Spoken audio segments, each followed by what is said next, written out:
আসসালামু আলাইকুম রহমতুল্লাহি ওয়া বারাকাতু। আশা করি সবাই অনেক ভালো আছেন। তো যারা ল্যাপটপ কিনবেন, ভাবতেছেন সুন্দর একটা ল্যাপটপ কিনবেন। তো যারা ইউরোপে ব্যবহৃত ইউজড ল্যাপটপ গুলো কিনতে চান, তারা আমাদের এখানে আসতে পারেন। এই পরামর্শটা কেন দিলাম?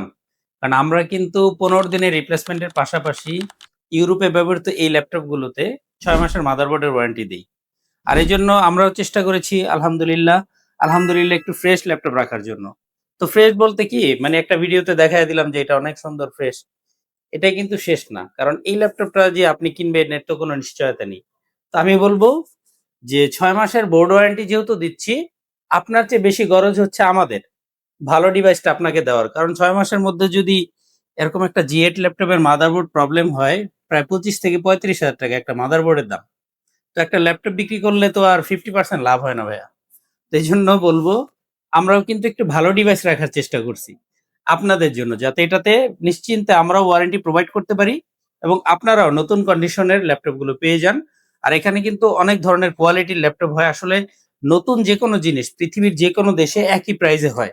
একই প্রাইসে পাওয়া যায়। কিন্তু ইউজড ল্যাপটপগুলো যেমন একটা কপি এসএসডি এবং অরিজিনাল এসএসডি ২৫৬ জিবির মধ্যে প্রায় ৩ থেকে ৳৩,৫০০ মার্কেট প্রাইসে ডিফারেন্স থাকে। তো এরকম একটা পার্টসের কথা আমি বলব। বাকিটা আপনি বুঝে নেন। আসলে কোয়ালিটির ভিন্নতার কারণেও ল্যাপটপের প্রাইস কিন্তু অনেক আপ ডাউন হতে পারে। তবে সবচেয়ে ভালো যেটা ফোকাস করবেন সেটা হচ্ছে, এটা হচ্ছে একটা লং লিভ ডিভাইস। এটা কিন্তু আপনি বারবার কিনবেন না। তাই সবচেয়ে বেশি গ্যারান্টি ওয়ারেন্টি মানে আপনি যদি বেশি কিছু নাও বোঝেন, সমস্যা নেই। আপনি যেখানে বেশি গ্যারান্টি ওয়ারেন্টি কারণ এরকম অনেক সমস্যা আছে যেটা ১ সপ্তাহ পরে ধরা পড়ে। আবার এরকম একটা প্রবলেম থাকতে পারে যেটা কি ২ মাস পরে সিন হয়। তো গ্যালেক্সি ল্যাপটপ থেকে যদি ল্যাপটপ কিনেন ১৫ দিনের রিপ্লেসমেন্ট গ্যারান্টির মধ্যে যেকোনো সমস্যা হলে ডিভাইস যেমন চেঞ্জ পাবেন, একইভাবে আমরা আরেকটা সুযোগ রেখেছি। সেটা কি? আপনি হচ্ছে ওই ডিভাইসটা যদি মনে হয় যে না এটা দিয়ে আমার কাজটা হচ্ছে না। আমি আরো আপডেট করে নিবো। এই সুযোগটাও কিন্তু গ্যালাক্সি ল্যাপটপে রয়েছে। ৬ মাস পর্যন্ত মাদারবোর্ডের ওয়ারেন্টি দিচ্ছি। একটা ল্যাপটপের প্রসেসর থেকে শুরু করে বড় যত হার্ডওয়্যার আছে এগুলো কিন্তু মাদারবোর্ডের মধ্যেই থাকে। অতএব বুঝতেই পারছেন যেহেতু মাদারবোর্ডে আপনি ৬ মাসের ওয়ারেন্টি পাচ্ছেন, আপনি নিশ্চিন্তে চোখ বন্ধ করে ল্যাপটপটা ফলো আপ করার জন্য ৬ মাস পর্যন্ত একটা লং টাইম সময় পেয়ে যাচ্ছেন। এছাড়া আমরা কি রেখেছি? আমাদের লাখ টাকার ল্যাপটপও আপনি ৳১ না দিয়ে কুরিয়ার সার্ভিসের মাধ্যমে আপনার বাসা পর্যন্ত নিতে পারবেন। জাস্ট আপনার ফোন নাম্বারটা আর ঠিকানা দিয়ে দিবেন। এই ল্যাপটপটি আপনি হাতে পাওয়ার পরে কি করবেন? আগে চালাবেন। যে ডেলিভারি করবে ওকে বলবেন যে, "আপনি বসেন, আমি আগে চেক করব।" চেক করে দেখে সবকিছু ঠিকঠাক মনে হলে টাকা দিবেন। আর কথা বাড়াচ্ছি না। সঙ্গে আছি আমি নজরুল। দেখাবো আজকে একটু ব্যস্ততার মধ্যে খুব দ্রুত কিছু মডেল দেখিয়ে দিব। যদি আপনার আরো বেশি মডেল দেখার ইচ্ছে হয়, দেন আপনি কিন্তু চাইলে YouTube এ আমাদের বা Facebook পেজে আমাদের আরো ভিডিও দেখে নিতে পারেন। তো ১ম এই একেবারে লো বাজেট থেকে দেখব। তো লো বাজেট বলতে গেলেই ১০,০০০, ১২,০০০ এরকম একটা চিন্তাভাবনা আসে মনের মধ্যে। তো ১০,০০০, ১২,০০০ এর ল্যাপটপ আনছিলাম, দেখছি। ওগুলাতে একটা YouTube এর HD কোয়ালিটির ভিডিও চলে না। তো যে কাজটা ৳৫,০০০ দামের একটা সিম্ফনি ফোনে হয়, ওইটা যদি ল্যাপটপে না হয়, তখন ওই ল্যাপটপ না পারে ওই লোকটা বিক্রি করতে, না পারে ইউজ করতে। এটা কিন্তু একটা বড় রকমের পেরেশানি ভাইয়া। তো এইজন্য এখন আমরা কি করছি গ্যালাক্সি ল্যাপটপে ১০ ঘন্টা ব্যাটারি ব্যাকআপ দিয়ে ল্যাপটপ রাখছি ২০,০০০ অ্যারাউন্ড যাদের বাজেট তাদের জন্য। এবং দেখেন কতটা পাওয়ারফুল। এই সিপিইউটাতে ৪ কোরের প্রসেসর আছে 10 জেনারেশন পেন্টিয়াম সিলভারের এবং মেমোরি আছে ২৪০০ মেগাহার্টজ এর DDR4। এটা দিয়ে যদি লো প্রাইস এ কেনার পরে টাচ স্ক্রিনটা ভাঁজ করা যায়, আইপিএস ডিসপ্লে, চোখটা ভালো থাকবে যারা লেখালেখির কাজ করবেন। ৮-১০ ঘন্টা ব্যাটারি ব্যাকআপ আছে। তার মানে কি? এই জিনিসটা টুকটাক আপনি নতুন কেনার পরেও মানে মনে হবে না যে আমি আসলে ইউজড ল্যাপটপ কিনছি। একটু ভালোভাবে ইউজ করতে পারবেন। অ্যারাউন্ড ২০ বাজেট যাদের তাদের জন্য ২ টা ল্যাপটপ আছে আমাদের। সেটার মধ্যে এটা হচ্ছে ১ম টা। এটা হচ্ছে ২৪০০ মেগাহার্টজ এর ৮ GB RAM, 10 generation Pentium silver processor রয়েছে Intel ব্র্যান্ডের। ১০ ঘন্টার মতো battery backup, touch screen ৩৬০ degree দিয়ে ল্যাপটপটি ৮/১২৮ দিয়ে পাবেন। আপনি চাইলে কিন্তু এসএসডি টা বাড়িয়ে নিতে পারবেন পরবর্তীতে। বা এখন বললে আমরা এখন এটা বাড়িয়ে দিতে পারব। আলহামদুলিল্লাহ অ্যারাউন্ড ২০ এর মধ্যে এই ল্যাপটপটা ভালো হবে। এটাতে টাইপ সি পোর্ট আছে, ৪ ঘন্টা প্লাস ব্যাটারি ব্যাকআপ আছে, ডেল এ 3310। এখানে আপনি ২৪০০ মেগাহার্টজ এর DDR4 এর 4 জিবি RAM পাবেন, ১২৮ জিবি এসএসডি দিয়ে এই ল্যাপটপটি পেয়ে যাবেন। একসময় এরকম ছিল যে মানে লো বাজেটের ল্যাপটপগুলো বেশি সেল হইতো। কিন্তু এখন কিন্তু সময় বদলেছে। কারণ মেক্সিমাম ফ্রিল্যান্সিং এর উদ্দেশ্যে ল্যাপটপ পারচেজ করে তো। এখনকার বেশিরভাগ কাস্টমার হচ্ছে ৩৫ এর উপরে থাকে। তো এই মুহূর্তে আমরা এখন ৩০ থেকে ৪০ বাজেটে কি ল্যাপটপ দেখব। ৩০ থেকে ৪০ এর মধ্যে সবচেয়ে পপুলার হচ্ছে এই ল্যাপটপটা স্পিড। এটা হচ্ছে ফুল মেটাল বডি স্পিড 845 G7। এটার কিন্তু 840 G7 টা আমাদের কাছে আছে। তবে এটা আমার কথায় না। আপনি একটু নিজে যদি ব্যক্তিগতভাবে খেয়াল করেন তবে বুঝতে পারবেন। এখন Ryzen প্রসেসর গুলো বেশি চলে। কেন চলে আমি একটু দেখায় দিই, এই যে দেখেন। 30 প্লাস বাজেটে ধরেন এই যে Ryzen 7 Pro এটাতে কত 8 কোরের প্রসেসর আছে Ryzen 7 এ। আপনি একটা 8 কোরের Intel এর i5 বা i7 পারচেজ করতে 60-70 হাজার টাকা প্লাস বাজেট লাগে। এখন ভাই কম্পিউটার তো ইলেকট্রনিক পদ্ধতিতে কাজ করবে। আপনি কোন ব্র্যান্ডের কি এসএসডি বা প্রসেসর ইউজ করতেছেন এটা কিন্তু আপনার ওএস জানে না, আপনার উইন্ডোজ যেটা। তো আল্টিমেটলি আপনি ভালো এখানে যদি ইনপুট দেন, আউটপুটটা কিন্তু ভালো পেয়ে যাবেন। এখন Ryzen এর প্রসেসরগুলো অনেক বেশি সেল হচ্ছে। শুধু এই কারণেই। কারণ মানুষ বাজেটের মধ্যে Radeon গ্রাফিক্স ইনক্লুডেড প্রসেসর পাচ্ছে। অথচ Core i5 10 জেনারেশনে কি থাকে? অনলি 128 মেগাবাইটের একটা ডেডিকেটেড গ্রাফিক্স অপশন থাকে। সেখানে Ryzen এ কিন্তু 1/2 জিবি থাকেই ম্যান্ডেটরি। ইভেন G6 এর যে নতুন কালেকশন আমাদের এই যে 745 G6 এখন আবার 840 G6 এর চেয়ে এটা বেশি চলে। কারণ মানুষ লো বাজেটে একটু ভিডিও এডিট করতে পারে, গ্রাফিক্স এর কাজ করতে পারে। এটা কিন্তু ফুল মেটাল বডি। এখানে 8 256 জিবি দিয়ে 1 জিবি আবার ডেডিকেটেড গ্রাফিক্স আছে। 1 জিবি ডেডিকেটেড গ্রাফিক্স মানে কি? খুব ভালোভাবে কিন্তু কাজ করা যায় লো বাজেটে। এটাতে আপনি পাশাপাশি 8 জিবি RAM আবার 4 জিবি শেয়ার গ্রাফিক্সও আছে এই ল্যাপটপটাতে। তো কথা বলছিলাম G7 নিয়ে। G7 এর 2টা কালেকশন আছে। একটা হচ্ছে Ryzen 5 দিয়ে, আরেকটা হচ্ছে Ryzen 7 দিয়ে। ল্যাপটপ কেনার সময় যদি আপনার বাজেটটাকে বাইন্ডিং করে রাখেন, সেক্ষেত্রে কিন্তু ভালো একটা ডিভাইস পাবেন না। কারণ আপনি যদি 30 বাজেট করেন, আর কিছু টাকা এড করে G7 টা পারচেজ করতে পারেন, তখন কি আল্টিমেটলি আপনি 8 কোরের প্রসেসরে ঢুকে গেলেন। 12 জেনারেশন যেটা। তো 8 কোর 8 এমবি ক্যাশ মেমোরি দিয়ে G7 Ryzen 7 দিয়ে আমাদের কাছে রয়েছে 30 বাজেটে। আরেকটা 30 প্লাস বাজেটে সরি। আরেকটা হচ্ছে Ryzen 5 দিয়ে যদি আপনি পারচেজ করেন, এখানে তফাৎ কি থাকতেছে? এখানে প্রসেসর পাবেন 6 কোর, অথচ Core i5 এর 11 জেনারেশনে 4 কোর থাকে। এখানে আপনি Ryzen 5 এ কত পাচ্ছেন? মানে Core i5 বা 7 এর 10 জেনারেশন সেগমেন্টে ওই ধরনের প্রাইসে যে ল্যাপটপ পাইতেন, আপনি কিন্তু এখন 12 বা 13 এর মতো একটা সমতুল্য কাছাকাছি জিনিস পেয়ে যাচ্ছেন 6 কোরের। তো ৬ টা কোর যেহেতু কাজ তো অবশ্যই ভালো করবে। আপনি যদি ৬ টা কাজ ৬ জন মানুষের মধ্যে ভাগ করে দেন, তাহলে একেকজনের ভাগে কি একটা কাজ পড়ে। এগুলো নতুনদের উদ্দেশ্যে বলতেছি। এক্সপার্ট যারা তারা হয়তো ডিস্টার্ব ফিল করবেন। আর এই ৬ টা কাজ যদি আপনি একজন ব্যক্তিকে করতে দেন, সেক্ষেত্রে তার জন্য কিন্তু এটা অনেক লোড হয়ে যাবে। তো প্রসেসরের ৬ টা কাজ, এটা ৬ টা কোর মিলে কাজ করবে। এই হচ্ছে আসলে কোরের যে একটা জিনিস, এটা প্রেশার নিতে পারে। 8 এমবি ক্যাশ মেমরি 6 কোর দিয়ে G7 এর Ryzen 5 টা আমাদের কাছে পেয়ে যাবেন। এগুলো সবই 30 প্লাস বাজেট করতে হবে। পাশাপাশি G7 এর যদি আপনি Intel ভেরিয়েন্ট চান, আমাদের কাছে ২ টাই আছে।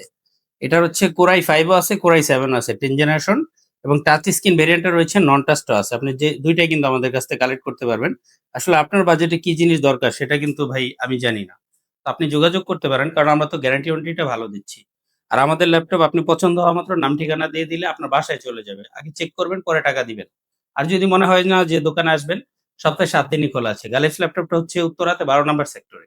১২ নাম্বার সেক্টরে সহজভাবে যদি বলি, যারা মেট্রো রেল হয়ে আসবেন, মেট্রো রেল থেকে জাস্ট ৩০ টাকা রিক্সা ভাড়া দিয়ে আপনি হচ্ছে খালপাড় চলে আসতে পারবেন। খালপাড়ে আসলে হাউস বিল্ডিং এর দিকে ১০০ গজ সামনে আগাই বাড়লে হচ্ছে ইসলামী ব্যাংকটা পড়বে হাতের বাম পাশে। ইসলামী ব্যাংকের সোনারগাঁও জনপদ শাখা। আর ঠিক তার উল্টা পাশে আখি সিরামিক্স এর পাশের বিল্ডিং ২৯ নাম্বার হাউসটি হচ্ছে গালিফস ল্যাপটপ। আর যারা এয়ারপোর্ট বা আব্দুল্লাহপুর হয়ে আসবেন, আপনি জাস্ট হাউস বিল্ডিং থেকে রিক্সায় আসতে পারবেন, অথবা রায়দা বাসটি কিন্তু আমাদের শোরুমের সামনে দিয়ে যায়। আমাদের শোরুম একেবারে মেইন রাস্তায়। আপনি ২ ভাবে গুগলে সার্চ করতে পারেন। একটা হচ্ছে ইসলামী ব্যাংক সোনারগাঁও জনপদ শাখা ব্রাঞ্চ লিখলেও চলে আসবে গুগলে, অথবা সরাসরি গালিফস ল্যাপটপ লিখলে আপনি ওয়েবসাইটে 29 হাউস নাম্বার এই যে একটা ওয়েবসাইট চলে আসবে। এখানে প্রবেশ করলে আল্টিমেটলি আমাদের লোকেশনটা আপনি দেখতে পাবেন। এরপর আছে X1 কার্বন। অনেকের কাছে কিন্তু থিংকপ্যাড গুলো প্রিয়। তো T490 টা এখন আবার মার্কেট শর্ট পাইতেছি না। কারণ মেক্সিমাম অনেক বেশি ক্র্যাশ বা যদি রং করা প্রোডাক্ট থাকে, সেগুলো কিন্তু আমরা আনি না নরমালি। কারণ আমাদের যেহেতু ৬ মাসের বোর্ড ওয়ারেন্টি দিতে হয়, একটু মানসম্মত ডিভাইস যেটা আমার কাছে আস্থা হয় যে না এই জিনিসটা ভালো, তখনই তো আমি ওয়ারেন্টি দিতে পারবো। এছাড়া কি আমি ৬ মাস পর্যন্ত এই জিনিসের রিস্ক নিবো? এত টাকার জিনিস। তো এখন যেটা রয়েছে, এটা হচ্ছে 10 জেনারেশন Core i5 দিয়ে। একটু ডিসপ্লেটা দেখেন। যারা ডিসপ্লে লাভার আছেন বা থিংকপ্যাড পছন্দ করেন, 4 আওয়ার্স এর মতো ব্যাটারি ব্যাকআপ রয়েছে। এখানে ৮ জিবি RAM, ২৫৬ জিবি এসএসডি দিয়ে X1 কার্বন 10 জেনারেশনটা আমাদের কাছে পেয়ে যাবেন। এখানে আপনি 30 থেকে অ্যারাউন্ড 40 প্লাস মাইনাস বাজেট এই ল্যাপটপটি আমাদের কাছে পেয়ে যাবেন। এরপর দেখবো স্পিড G8। G8 এর আগে Ryzen টাই দেখি। আসলে G7, G8, G9 সব ল্যাপটপগুলোর বডি স্ট্রাকচার কিন্তু একই। মানে একটা ল্যাপটপ হাতে নিয়ে সবগুলো উপস্থাপনা করা সম্ভব। জি ভিউয়ার্স, কারণ এর প্রত্যেকটা হচ্ছে মেটাল বডি, ন্যানো বেজেল ডিসপ্লে। তবে ডিসপ্লের মধ্যে কিছু ভ্যারিয়েন্ট রয়েছে, যে কোনোটাতে গ্লসি ডিসপ্লে ইউজ করা হয়েছে, কোনোটাতে ম্যাট ডিসপ্লে রয়েছে। তবে ওভারঅল একটা জিনিস যেটা ইউরোপের এই ল্যাপটপগুলোতে আলহামদুলিল্লাহ খুবই সুন্দর অ্যান্টি গ্লেয়ার ডিসপ্লে থাকে। মানে লং টাইম অনেক সময় ফ্রিল্যান্সিং এর কাজ করলে মাইগ্রেনের সমস্যা হয়, মাথা ব্যথা করে বা বিরক্তি লাগে। এটা কিন্তু এই ল্যাপটপগুলোতে নাই। এগুলো পার্সোনালি অনেক ভালো জিনিস। আমি যতটুকু দেখেছি, আমাদের সেলস অভিজ্ঞতা বা ব্যবসায়ের যে অভিজ্ঞতা রয়েছে সেখান থেকে বলছি। তো আমার হাতে রয়েছে এখন কি 845 G8। G8 এ পার্থক্য কি থাকবে? G7 এ যেখানে আপনি ক্যাশ মেমোরি পাচ্ছিলেন 8 এমবি, G8 এ থাকবে 16 এমবি, বাট এখানেও কিন্তু 6 কোরের প্রসেসরটাই থাকবে এবং আপনি Ryzen 7 যদি পারচেজ করেন G8 এর আমাদের কাছ থেকে, তখন আবার 8 কোর 16 এমবি ক্যাশ মেমোরিটা পাবেন। মানে ক্যাশ মেমোরিটা G8 এ সেম রাখা হইছে এসপি থেকে 16 এমবি এবং G7 এ 8 এমবি রাখা হইছে। ২ টা ল্যাপটপেই কোর থ্রেড কিন্তু একই থাকে। G7 আপনি 6 কোর প্রসেসরগুলো পাবেন Ryzen 5 দিয়ে যদি পারচেজ করেন এবং G8 ও 6 কোর থাকবে এবং Ryzen 7 এ 8 কোর থাকবে। এরপর দেখবো এসপির জেটবুক। এসপির জেট সিরিজটা হচ্ছে একটা ওয়ার্ক স্টেশন সিরিজ। এটা প্রত্যেকটা ল্যাপটপে মোবাইল ওয়ার্ক স্টেশন লেখাটা আছে। এটার মাদারবোর্ডের সাথে যেটা যায়। তো এই ল্যাপটপটা জিরো ওয়ারেন্টি বলা চলে। খুব সুন্দর একটা জিনিস। কারণ একটা 6 জেনারেশন এলিট বুকের ল্যাপটপ কিনতে যা প্রাইস, মানে নতুন মার্কেট থেকে ইউজ মার্কেট সব জায়গাতেই জেটবুকের একটু প্রাইসটা বেশি থাকে। তো কারো যদি ব্যক্তিগতভাবে মনে হয় যে জেটবুক ইউজ করবেন, সেক্ষেত্রে 16 জিবি 256 জিবি ভেরিয়েন্ট আমাদের কাছে রয়েছে। অ্যারাউন্ড 40 বাজেটে পেয়ে যাবেন কিন্তু এই ল্যাপটপটা আমাদের কাছে।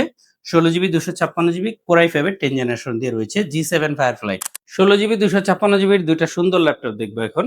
একটা হচ্ছে ডেলের 7410, নতুন একটা কালেকশন। দেখেন কতটা ভেজেললেস। আর ডেলের আসলে মানে ডিসপ্লের কোনো তুলনা হয় না। খুব সুন্দর ডিসপ্লে ইউজ করে।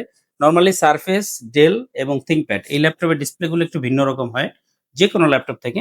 ফুললি ন্যানো বেজেল ডিসপ্লে, ডেলের 7410 ফুল ফ্রেশ কন্ডিশনে পাবেন। আমাদের আপডেট প্রত্যেকটা মডেলই আলহামদুলিল্লাহ 15 দিনের রিপ্লেসমেন্টের পাশাপাশি থাকবে ৬ মাসের মাদারবোর্ড ওয়ারেন্টি। আমার হাতে রয়েছে 7410, এখানে Core i5 10 জেনারেশন একটা প্রসেসর পেয়ে যাবেন। পাশাপাশি 16 জিবি RAM 256 জিবি এসএসডি দিয়ে এই ল্যাপটপটি আপনি অ্যারাউন্ড 40 এর মধ্যে কিন্তু আমাদের কাছে পেয়ে যাবেন। 30 থেকে 40 বাজেট সেগমেন্টের ল্যাপটপ এটা। পাশাপাশি এখন লো প্রাইসে নতুন একটা ল্যাপটপ আসছে, সুন্দর জিনিস। তবে এখানে আপনাকে 40 থেকে, মানে অ্যারাউন্ড 40 বলতে 40 থেকে একটু কিছু বাজেটটা বাড়াতে হবে। আমার হাতে রয়েছে সারফেস ফুল মেটাল বডি মাইক্রোসফট ব্র্যান্ডের ল্যাপটপ। এটা কিন্তু touch screen 2K display use করা হয়েছে। তো পার্সোনালি যারা সারফেস পছন্দ করেন, এগুলোতে আবার থিংকপ্যাড এর X1 গুলোতে যেমন র‍্যামটা খোলা যায় না। বিল্ট ইন র‍্যাম থাকে। আর বিল্ট ইন র‍্যামের একটা সুবিধা কি? মানে এই র‍্যাম গুলো 8 জিবি হলেও 16 জিবির মতো স্পিড দেয়। কারণ এখানে তো ডাটাটা লস হয় না। সরাসরি মাদারবোর্ডের সাথে অ্যাটাচ করা থাকে। তো সারফেসটা কিন্তু 16 জিবিটা আসছে। অনেক সময় সারফেস নিয়ে সমস্যায় পড়তে হয় কি? যে আমি সারফেস কিনছি শখ করে, বাট র‍্যামটাকে আর আপগ্রেড করতে পারতেছি না। এই সমস্যাটা এখানে নেই। কারণ শুরু থেকেই আপনি 16 জিবি অ্যা র‍্যাম পেয়ে যাচ্ছেন। তো 8 জেনারেশন Core i7 প্রসেসর রয়েছে। আর Core i7 হওয়াতে এটাতে কিন্তু আপনি i5 10 জেনের চেয়ে ভালো স্পিড পেয়ে যাবেন। কারণ এখানে ক্যাশ মেমোরি এবং প্রসেসরের যে একটা পারফরম্যান্স, এটা কিন্তু i7 একটু বেশি পাওয়া যায়। নরমালি এটা আমরা জানি। ক্লক স্পিডটাও ভালো পাবেন। তো এখানে 16 জিবি 256 জিবি ভেরিয়েন্টটা রয়েছে Core i7 দিয়ে 2K ডিসপ্লে, ফুল মেটাল বডি। এটা হচ্ছে সারফেসের ল্যাপটপ। এটা কিন্তু আপনারা 40 প্লাস বাজেট সেগমেন্টে কালেক্ট করতে পারবেন সারফেস ল্যাপটপ 2। এরপরে 12 জেনারেশন ২ টা ল্যাপটপ দেখব। 12 generation Core i5, Core i7। আমার হাতে রয়েছে Core i5 এর 12 জেনারেশন। ডিসপ্লেটা ফলো করেন। ফুল ন্যানো বেজেল ডিসপ্লে। এটা হচ্ছে 5330 ডেল ল্যাটিটিউড সিরিজের। তবে এখানে কিন্তু আপনি DDR4 16 GB RAM 500 GB SSD রয়েছে। এই ল্যাপটপটা আ অ্যারাউন্ড 50 এর মধ্যে আমাদের কাছ থেকে বাজেটে কালেক্ট করতে পারবেন। 12 জেনারেশন Core i5 প্রসেসর দিয়ে আইরিশ গ্রাফিক্স থাকবে। এছাড়া আরেকটা ল্যাপটপ আছে। এটা হচ্ছে 50 এর উপরে বাজেট করতে হবে। এটা রয়েছে 840G9 Core i7 এর 12 জেনারেশন Alder Lake প্রসেসর রয়েছে। আপনি যতটা কাজে প্রেশার ক্রিয়েট করবেন ল্যাপটপটার সাথে, সাথে কিন্তু স্পিডটা বুস্ট হয়ে যাবে। এবং এখানে 16 জিবি DDR5 RAM ইউজ করা হয়েছে। ইভেন আমাদের কাছে Ryzen এর DDR5 RAM এর আরেকটা ল্যাপটপ আছে, যেটা ভিডিওতে দেখানো হয় নাই। ভিডিওতে এমনিতেই অনেক লং হয়ে গেছে। আপনি যদি 845 G10 টা কালেক্ট করেন Ryzen 7 প্রসেসর দিয়ে, সেখানে কিন্তু 4800 মেগাহার্টজ এর DDR5 এর RAM রয়েছে। আর DDR5 এর RAM দিয়ে এই মুহূর্তে এই ল্যাপটপটা রয়েছে এই ভিডিওতে। G9 মডেলটি যাদের প্রয়োজন তারা কিন্তু পারচেজ করতে পারবেন। 16 GB DDR5, 500 GB SSD card এবং এগুলোর প্রত্যেকটাতেই কিন্তু আপডেট NVMe ইউজ করা হয়েছে। আসলে ভাই শুরুতে একটা কথাই বলেছিলাম, আপনি ল্যাপটপ যদি ভালো গ্যারান্টি ওয়ারেন্টি দিয়ে পারচেজ করেন, আপনি যদি বিশেষ কিছু নাও বোঝেন ল্যাপটপ সম্পর্কে, সেক্ষেত্রে আমার মনে হয় যে কোনো সমস্যা হচ্ছে না। কারণ আপনি ল্যাপটপটা চেক করার জন্য পর্যাপ্ত সময় পাচ্ছেন এবং যেকোনো অনেস্ট সেলার, শুধু গালিফ ল্যাপটপ না, যারা অনেস্টলি ব্যবসা করে তাদের কাছ থেকে ল্যাপটপ কিনলে আপনার ভালো হবে কি? ভালো একটা হার্ডওয়্যার পাবেন। যেটা যেমন সেম জিনিস পারচেজ করার পরেও দেখবেন যে দুজনের স্পিড সেগমেন্ট কিন্তু এক হয় না। একই স্পিড হয় না। এটা না হওয়ার কারণ হচ্ছে একটা কপি এসএসডি তো অরিজিনাল এসএসডির মতো স্পিড দিবে না। এখন শোনার ক্ষেত্রে তো একই শোনা যায় যে এটা 500 জিবি, এটা 256 জিবি, কিন্তু জিনিস কিন্তু এক নাও হতে পারে। এটা খুব কেয়ারফুলি হ্যান্ডেলিং করতে হবে। এরপরে MacBook এর ২-১ টা কালেকশন দেখিয়ে ভিডিওটা শেষ করে দিব। আমার হাতে রয়েছে 2020 মডেলের MacBook M1 ফুল মেটাল বডি। এগুলা ব্যাটারি সাইকেলও কম থাকবে এবং আলহামদুলিল্লাহ শুকরিয়া। আমরা কিন্তু MacBook Surface এও ৬ মাসের মাদারবোর্ড ওয়ারেন্টি দিচ্ছি। যদিও এগুলো কিন্তু অনেক এক্সপেনসিভ একটা প্রোডাক্ট। এগুলোর মাদারবোর্ডে অনেক প্রাইস হয়ে থাকে। তো যেখানে যত বেশি দাম সেখানে তত বেশি রিস্ক, আর সেখানেই বেশি নিশ্চয়তা নিয়ে আপনার পাশে আছে গালিস ল্যাপটপ। ৬ মাসের মাদারবোর্ড ওয়ারেন্টি নিয়ে 16 জিবি 256 জিবি ল্যাপটপটি আমাদের কাছে 60 প্লাস বাজেটে পেয়ে যাবেন। এছাড়া ম্যাকবুকের ২০১৯ মডেলের i5 i7 প্রো সিরিজটা রয়েছে আমাদের কাছে। আর কথা বাড়াচ্ছি না, দেখা হবে ইনশাআল্লাহ নেক্সট ভিডিওতে। তো সবাই ভালো থাকুন, সুস্থ থাকুন। ভিডিওটি যদি মনে হয় যে আপনার জন্য উপকারী হয়েছে, সেক্ষেত্রে ভিডিওটি অবশ্যই একটি শেয়ার এবং পাশাপাশি একটি লাইক দেওয়ার রিকোয়েস্ট রেখে আজকে এখানেই বিদায় নিচ্ছি। আল্লাহ হাফেজ।